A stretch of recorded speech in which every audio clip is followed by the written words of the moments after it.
Muhammad, read.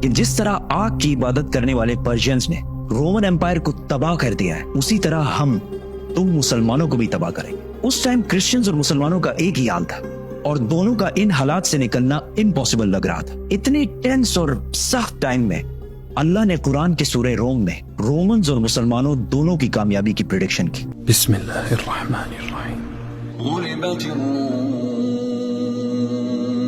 پاس والے ملک میں Romans defeat ہو چکے ہیں، لیکن اس ہار کے کچھ ہی سال بعد یہ دوبارہ کامیاب ہوگے، اور وہ دن وہ ہوگا جب اللہ کی دی ہوئی فتح پر مسلمان خوشیاں منا رہے ہوں گے۔ ان آیات میں دو پریڈکشنز کی گئی ہیں کہ آج تو رومنز ہار رہے ہیں، لیکن کچھ سالوں بعد رومنز دوبارہ کامیاب ہوں گے، اور اسی دن مسلمان بھی اپنی کامیابی کا جشن منا رہے ہوں گے۔ مکہ میں سب نے ان آیات کا بہت مذاق اڑایا کہ رومن امپائر کا بچ جانا امپاسبل ہے، لیکن حضرت ابو بکر رضی اللہ تعالیٰ عنہ کا اسلام کے پہلے دنوں میں ہی قرآن پر اتنا یقین تھا کہ انہوں نے مکہ کے ایک کافر سے شرط لگائی کہ اگر رومنز 3 سال بعد کامیاب نہ ہوئے تو میں تمہیں 10 اونٹ دوں گا، اور اگر کامیاب ہو گئے تو اس ٹائم تک اسلام میں گیمبلنگ اور شرط لگانا بین نہیں ہوا تھا۔ جب رسول اللہ صلی اللہ علیہ وسلم کو اس شرط کا پتہ چلا تو انہوں نے ابو بکر رضی اللہ تعالیٰ عنہ سے کہا کہ اس شرط میں 3 سال کا ٹائم بڑھا کر 10 سال کر دو، اور اونٹ 10 سے بڑھا کر 100 کر دو۔ اس کافر نے یہ ٹرمز آسانی سے مان لیے کیونکہ رومنز کا جیتنا امپاسبل ہو چکا تھا۔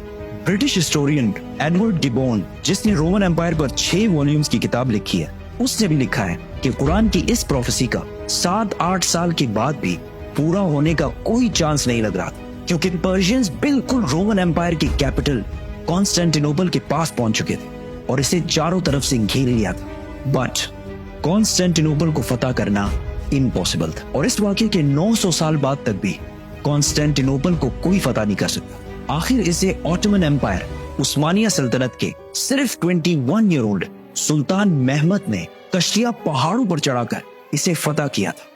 And I can't wait to tell that story. So, subscribe.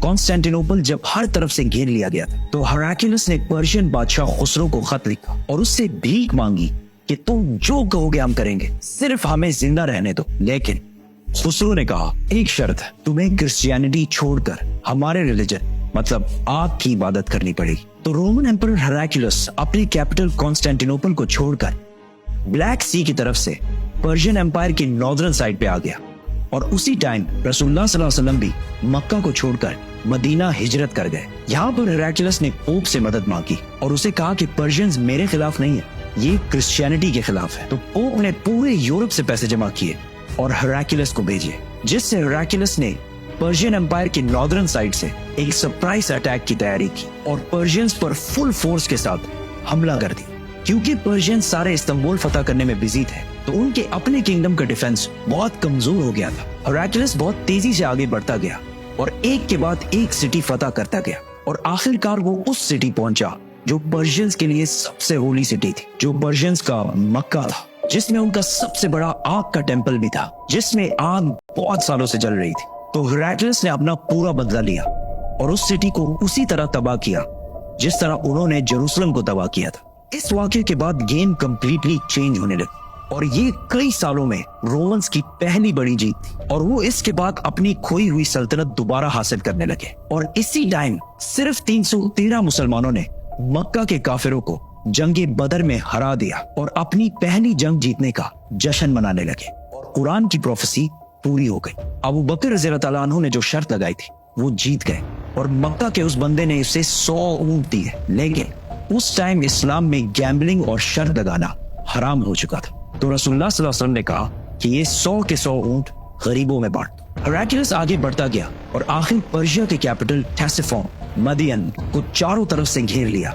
Persians کو جب کوئی اور امید نظر نہیں آئی تو خسرو کے بیٹے نے اپنے باپ اور اپنے 18 بھائیوں کے سر کاٹ دیے اور رومن امپائر کے سامنے سرنڈر کر دیا، اور اس جنگ میں رومن امپائر کا جتنا نقصان ہوا تھا وہ سارے پیسے واپس کرنے کا وعدہ کیا اور اپنی ساری فوج کو رومن امپائر سے واپس بلا لیا۔ مطلب پرشین امپائر بہت ہی بری طرح ہار گئی۔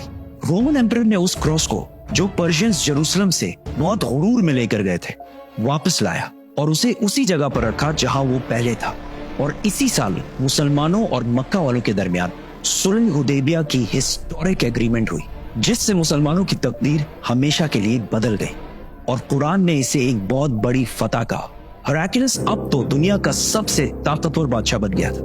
لیکن صلح حدیبیہ کے کچھ ہی عرصے بعد رسول اللہ صلی اللہ علیہ وسلم نے اسی ہراکلس کو ایک لیٹر لکھا اور اسے اسلام کی دعوت دی. لیکن ہراکلس نہیں مانا اور اگلے کچھ ہی سالوں میں مسلمانوں نے آلموسٹ پوری رومن ایمپائر کو فتح کر لیا.